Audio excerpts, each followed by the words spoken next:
ભાવનગરનો લઠ્ઠાકાંડ વાત શરૂ થઈ હતી પાર્ટીથી, મધ્યપ્રદેશથી આવેલા દારૂથી અને રઈસના સ્પેશિયલ ગુજરાતી ટચથી, એટલે કે રોયલ સ્ટેગની બોટલમાં મિથેનોલના પ્રવેશથી. ગુજરાત ડ્રાય સ્ટેટ છે, એમાં કોઈ ના નથી, પણ જ્યારે એને વેટ એટલે કે દારૂથી ભીનું, તરબોળ, લથપથ, ઓળગોળ કરવાનો જ્યારે સતત પ્રયત્ન થતો હોય તો સવાલ ઊભો થાય જ છે.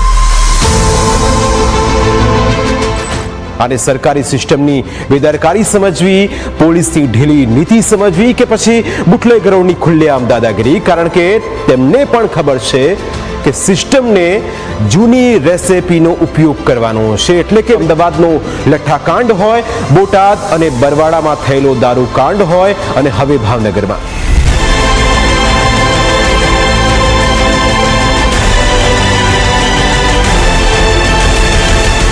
દરેક વખતે એક જ પેટર્ન. આને તમે મોતનું મેનુ પણ કહી શકો.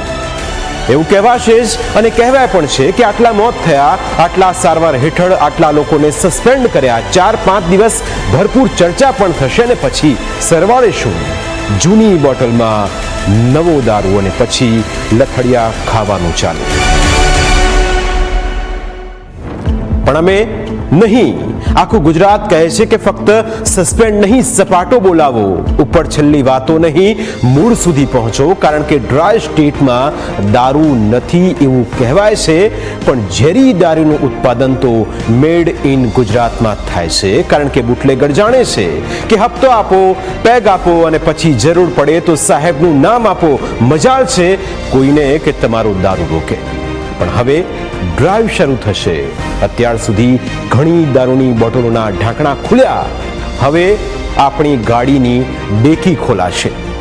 4 રસ્તે ઊભા રાખીને મોઢા સૂંઘાશે, કહેવાશે કે પીધું તો નથી ને, એમ કહીને ડ્રાઈવમાં જીવ પુરાશે. બુટલેગરોને કહેવાશે કે ફરકવાનું બંધ કરી દેજો, નહીં તો અમારા હપ્તા બોટલમાં બંધ થઈ જશે.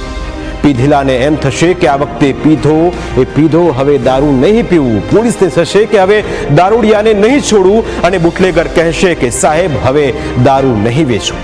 પણ આ બધું ક્યાં સુધી? નવી બોટલના નવા ઢાંકણા ખુલે નહીં ત્યાં સુધી.